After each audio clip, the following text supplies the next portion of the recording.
The Creature from Beyond Infinity, Chapter 19, The Earth Shield.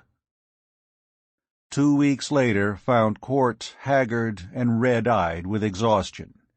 He and Ardath, aided by Li Yang, Scipio, and Marion, had been working day and night, experimenting, testing, discarding.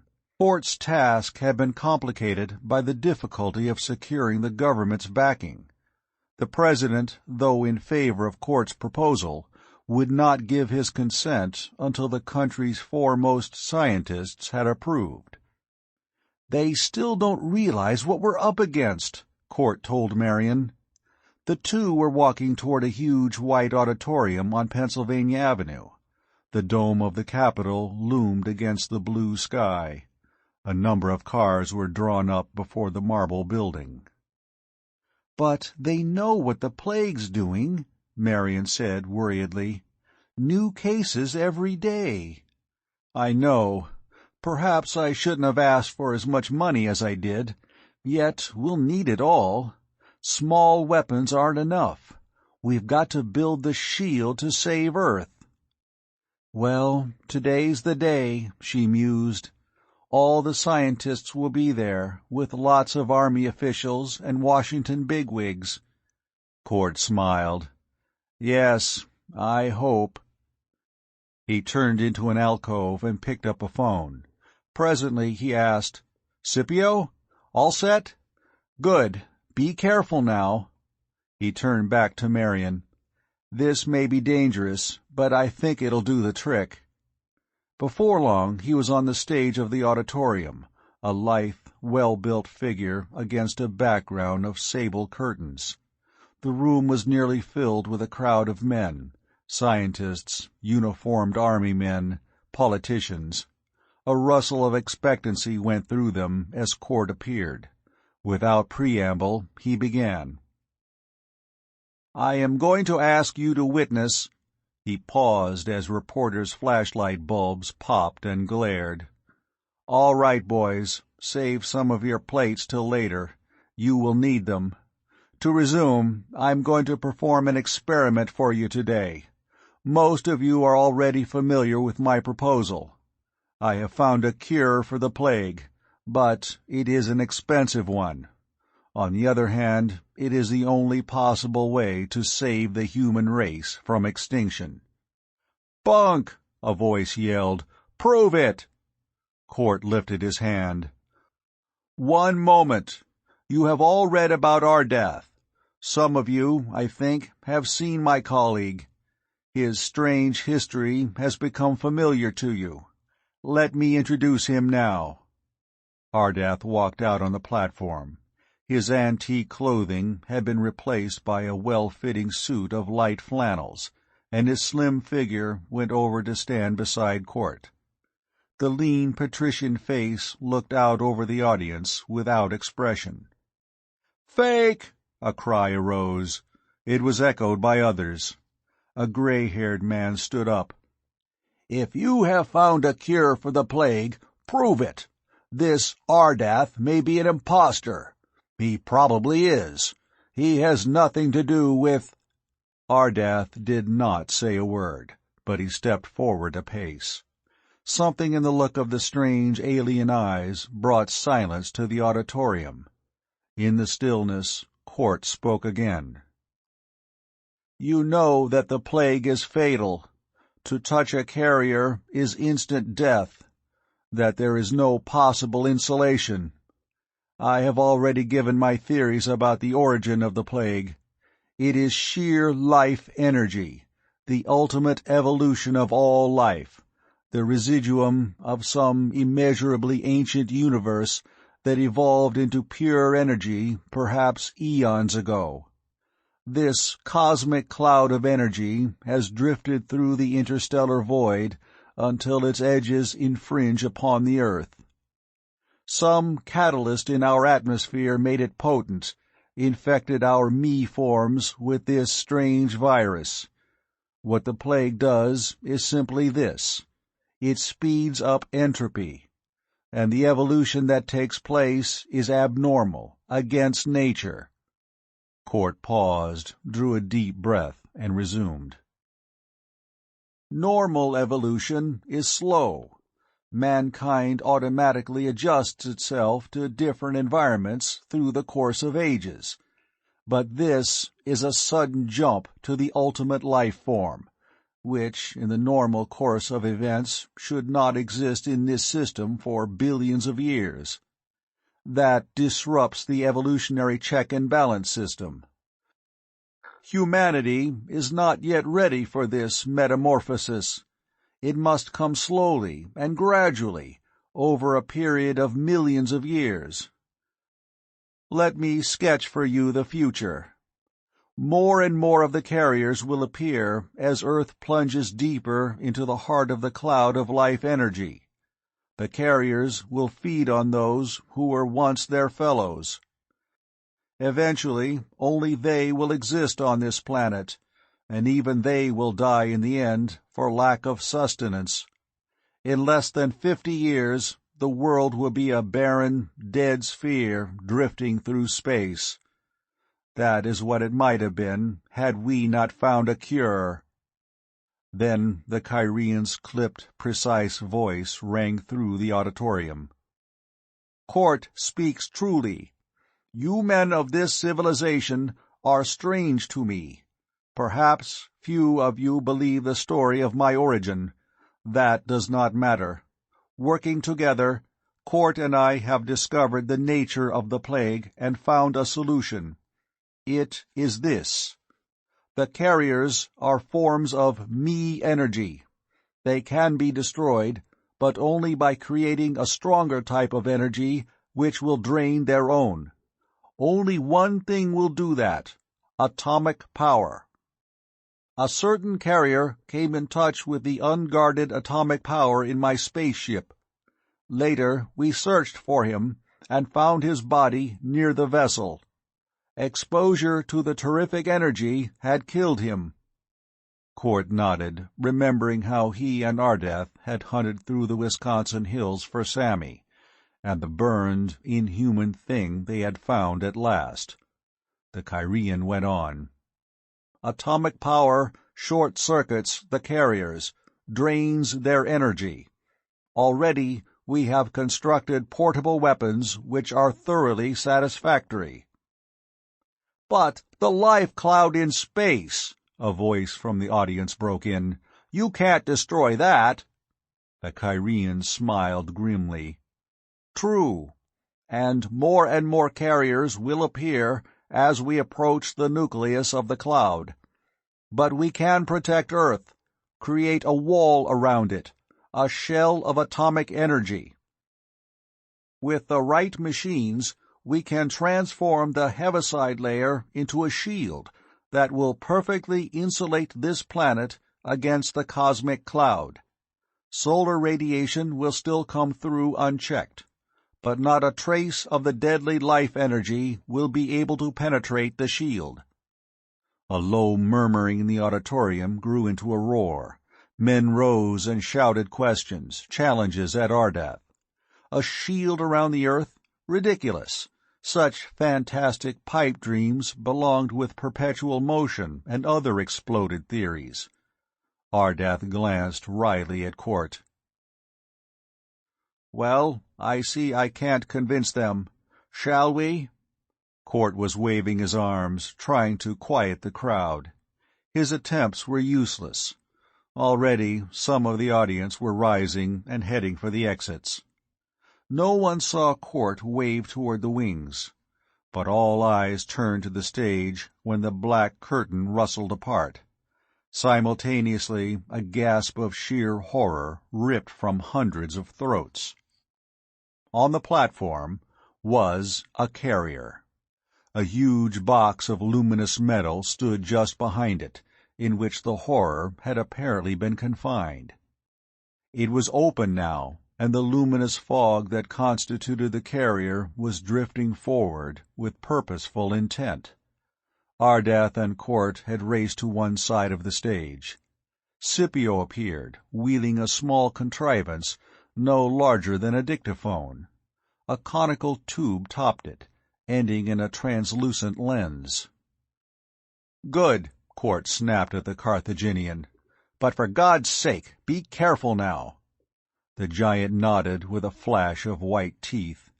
Cort turned to the paralyzed audience. "Stay where you are. There is no danger unless you get hysterical and riot."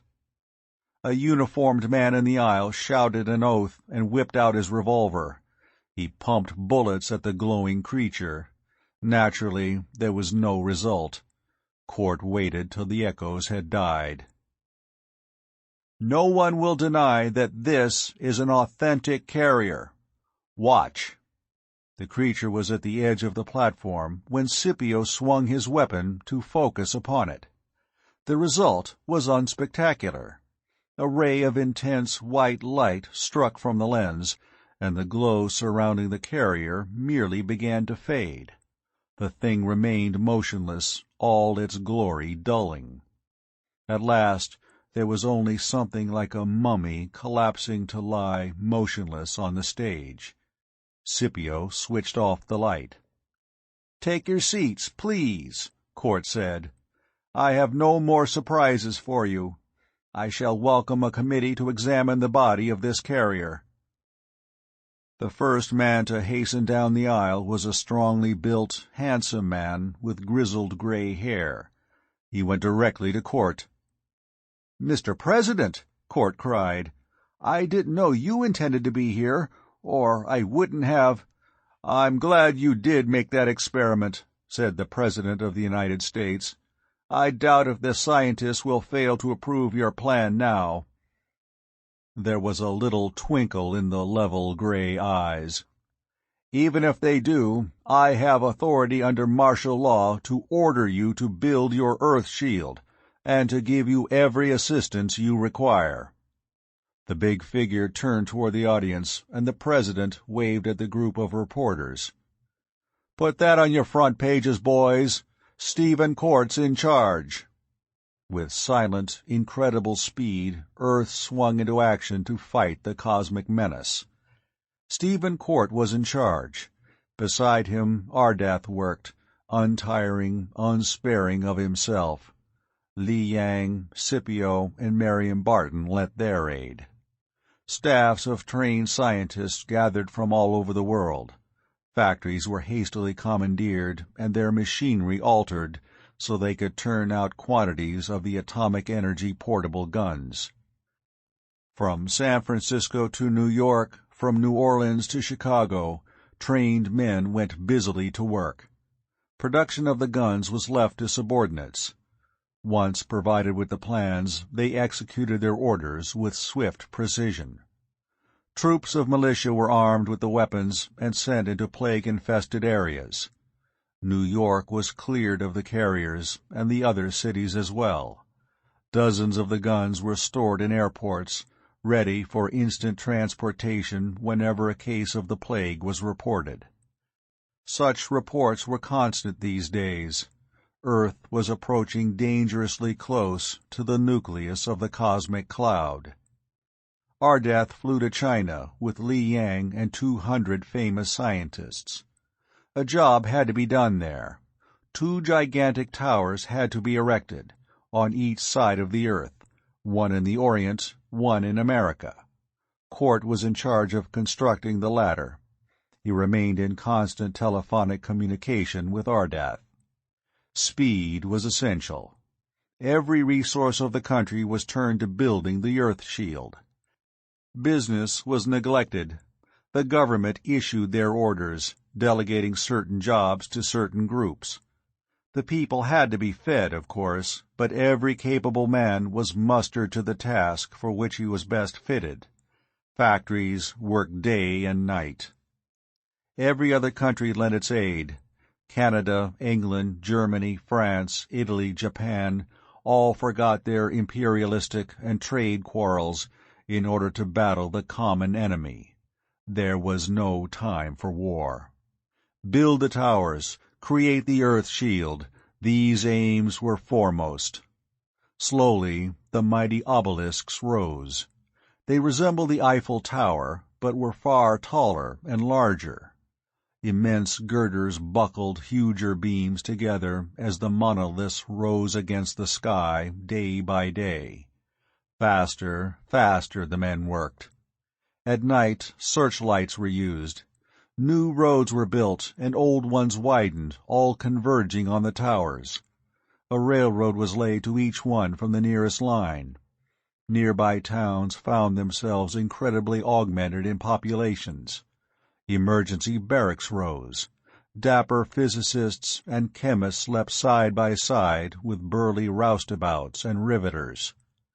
No thought of class, and few quarrels rose.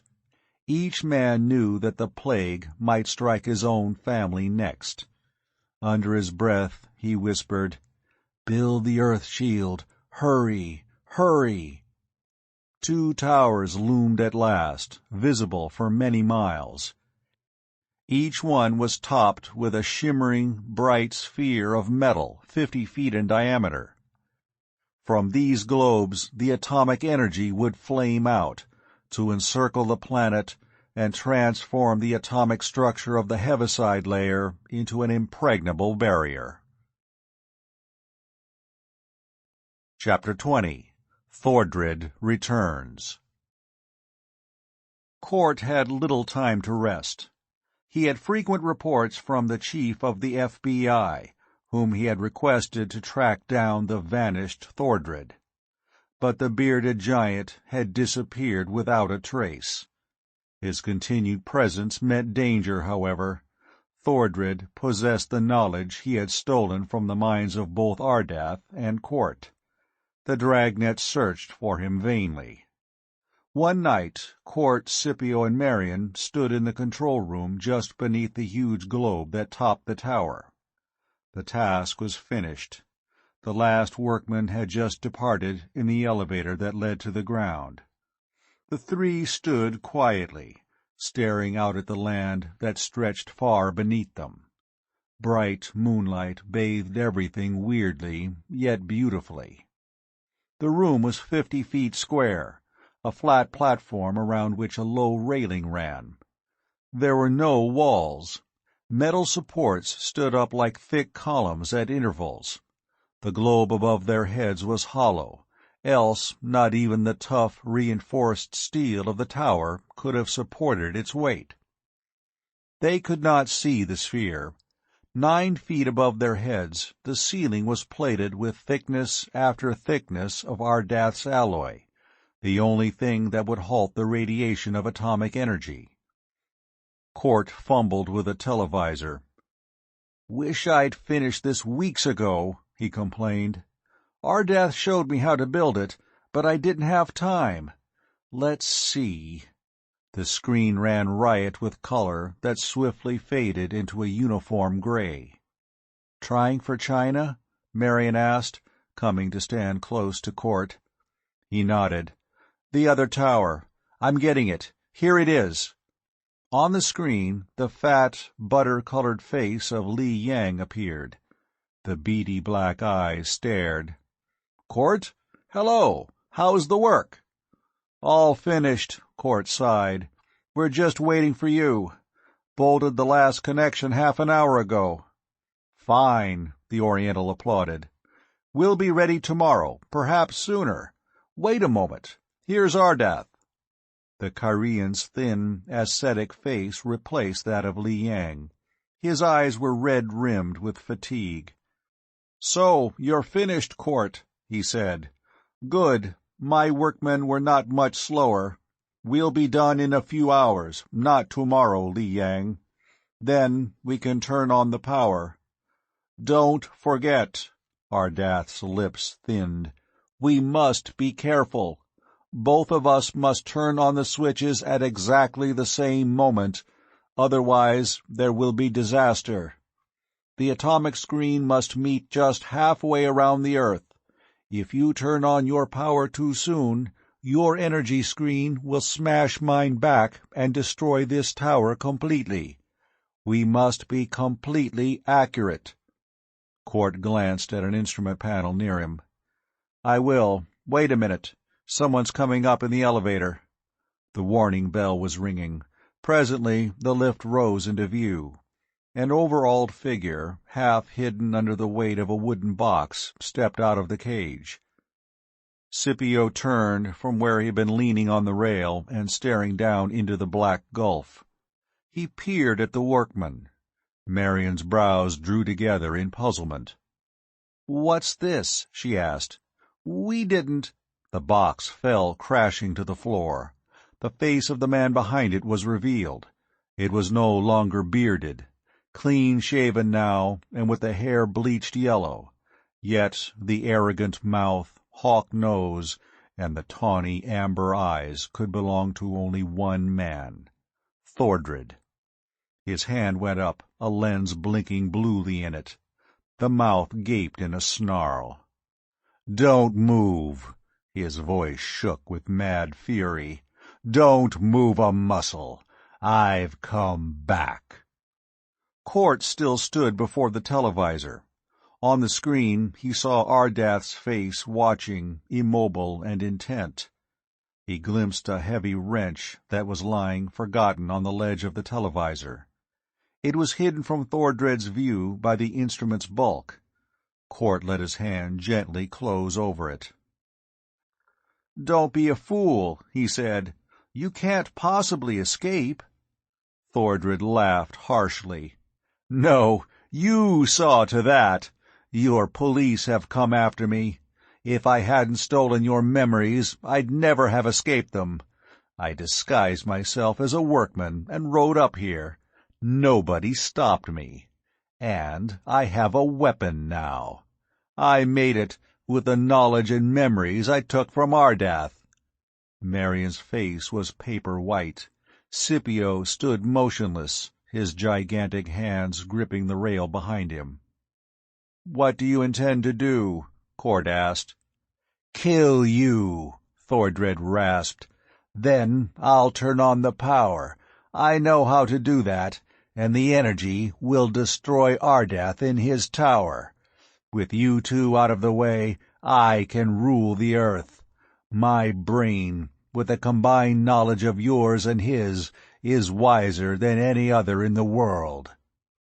"You may do that," Cort admitted, warily watching for an opening. "But what about the plague?" "I haven't forgotten that. The towers can be repaired. The Earth shield can be created, even without you and Ardath. But then I shall rule this planet." Softly, without moving his lips, Cort whispered into the televisor, "Turn on your power, Ardath. It'll destroy Thordred. We'll go with it, but that's the only way." The Kyrian did not speak, but he shook his head slightly. Thordred moved forward, the blue lens in his hand lifted. "Now," he said, "now you die." Cort's muscles tensed for a hopeless leap. He knew he could not reach the other in time. His fingers tightened over the wrench. Scipio had not moved. His eyes were aglow. Murder-lust sprang into Thordred's dark face. He aimed the crystal. "Thordred!" Ardath's voice rang out from the televisor. Startled, Thordred involuntarily glanced toward the instrument. Simultaneously on the screen, a beam of blinding white light flashed from Ardath's hand. It flamed into Thordred's eyes, blinding him.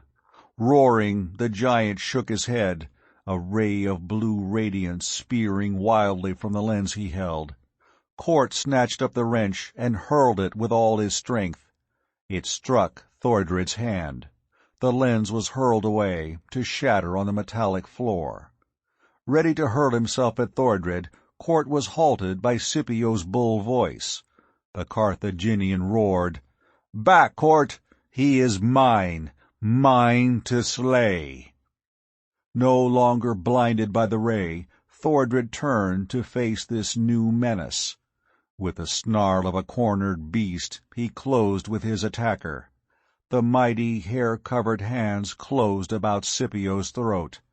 The Carthaginian tore them away, and the two men gripped each other about the waist. They reeled back and forth, each striving to throw the other. To and fro on the platform they wrestled, hundreds of feet above the ground. Staggering to the railed brink and back, Thordred bellowed with insane rage. His mouth gaped open as he sought to sink his teeth into Scipio's throat.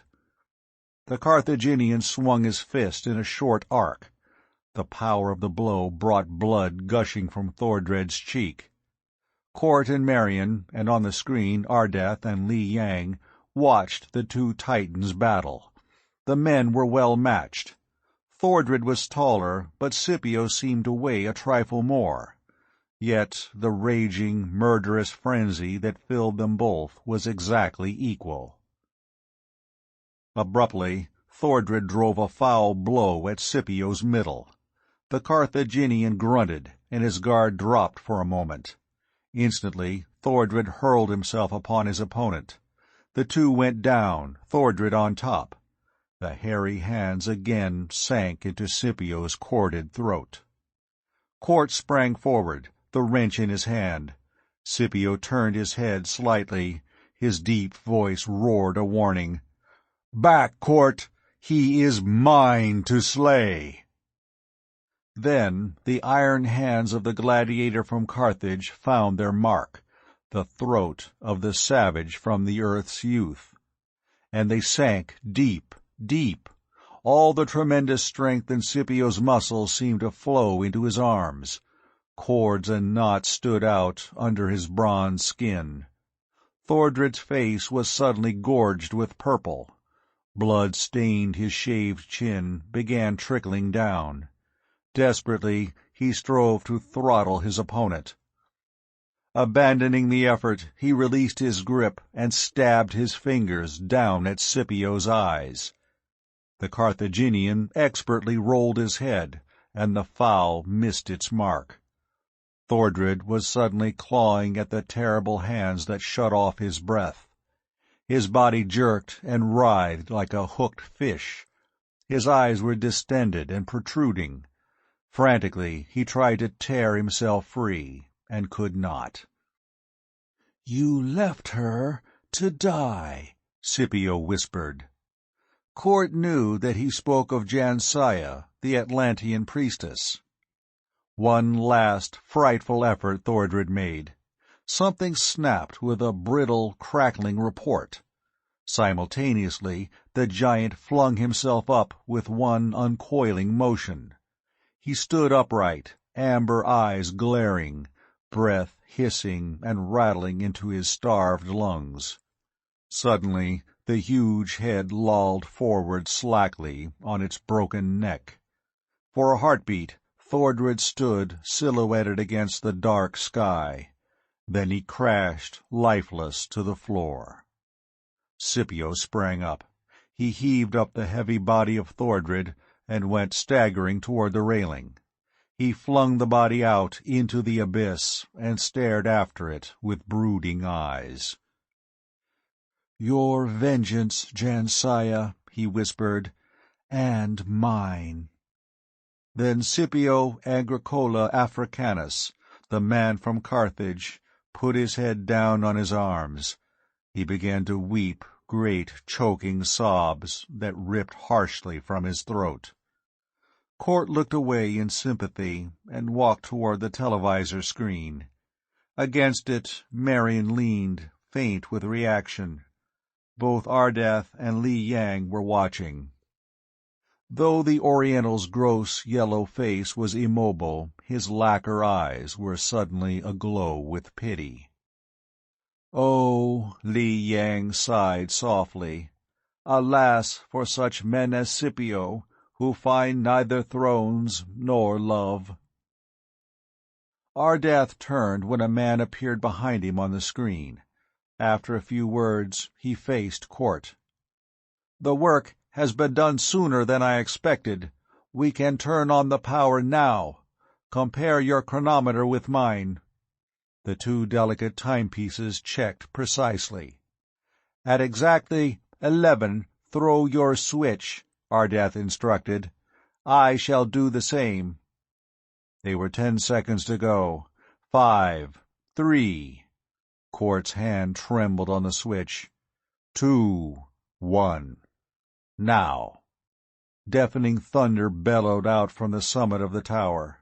For miles around, the roaring blast shattered windows and awakened sleepers to panicky fright. White light made the country bright as day. For a second, the maelstrom of raving light and sound continued. Then it swiftly died. There was silence, save for a low humming. "Good," Ardath said on the screen. "We timed it exactly right. In 2 minutes, watch the sky. If it lights up, we have succeeded." With one accord, Cort and Marion hurried to the railing. Even Scipio lifted his head to stare at the black sky. 2 minutes to wait. The incredible barrier of electrons, the curtain of atomic energy, was rushing around the Earth, spreading out from the points of origin in the twin towers. 1 minute dragged by. Then, without warning, the sky turned white. The dim stars vanished. A curtain of pallid white brilliance hung over the Earth like a shining ivory bowl overturned upon the land. A single heartbeat it remained, and then faded and was gone. But Cort knew that the Earth shield had been created. That barrier would forever safeguard mankind. "We've won!" His voice was hoarse with triumph. "Marion, we've saved humanity!" There was something inexpressibly tender in the girl's eyes as she watched him. For now she knew that Stephen Cort was a man whom she could love and cherish, not a cold, inhuman machine. In the hour of his triumph, he exulted not because he had solved a terrible problem with his keen brain. Cort rejoiced because he had saved human beings from horror and death. "Yes," Marion said softly. "We've won, Steve. Both of us have won what we wanted." From the metallic sphere overhead, invisible energy flared out, challenging the stars, as it poured its mighty power into the Earth shield. Epilogue. 1 year later, a little group stood on the Wisconsin hills, examining a huge golden spaceship that loomed against the green slope and the summer sky. It had taken months to build a new vessel to Ardath's specifications, but at last the task had been finished, the equipment installed, and the provisions taken aboard. In every respect the craft was a duplicate of the Kyrian original, save for a few new devices which Ardath and Cort had perfected.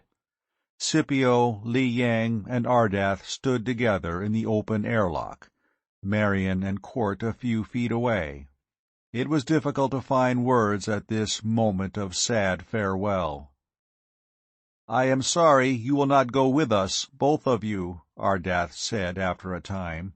"Yet you may be right." "You know how I feel about it," Cort returned. "The plague is destroyed. It will never come again, thanks to the Earth shield. But new dangers may arise. These people among whom I was born are my people. I must be ready to serve and help them. I think that was the reason I was given a mind evolved beyond my time. I can help in so many ways, Ardath. There is so much I can do to improve this world of mine. Already, in 1 year, vast strides have been made. Atomic power has outlawed war. When I die, I want to die in a utopia that I have helped to build." Ardath nodded with understanding.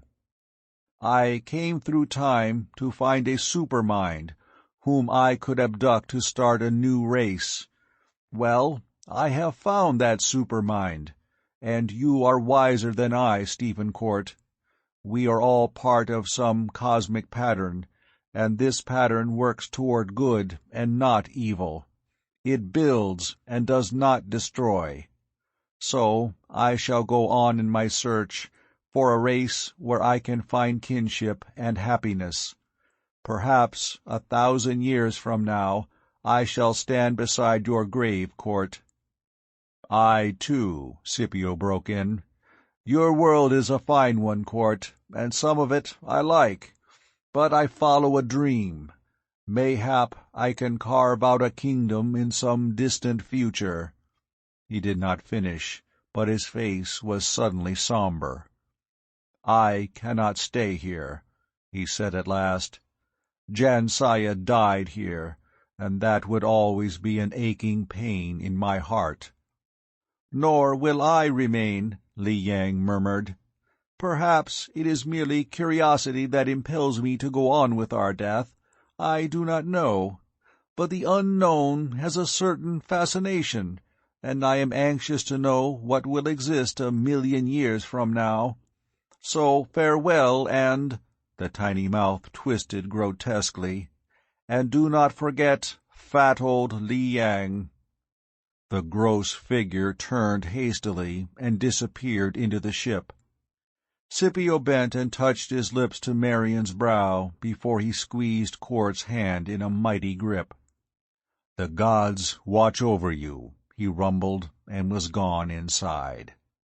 Now Ardath's strange, alien eyes dwelt on the faces of Marian and Court.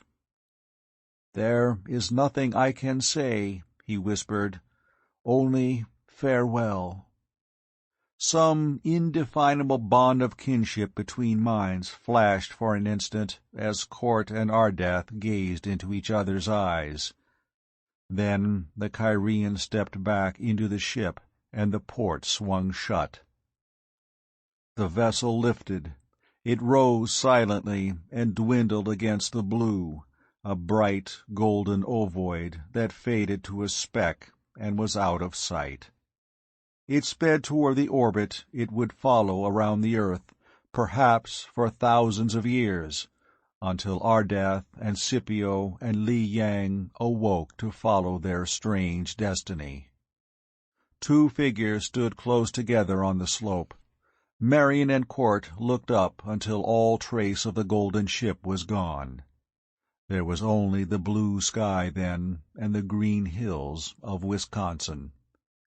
Still silent, and with the man's arm holding the girl's slim form close to him, they turned to retrace their steps to the highway where a car waited. There was nothing they could say, and no need for words, had they found any. The end of The Creature from Beyond Infinity by Henry Kuttner. Read by Mark Nelson.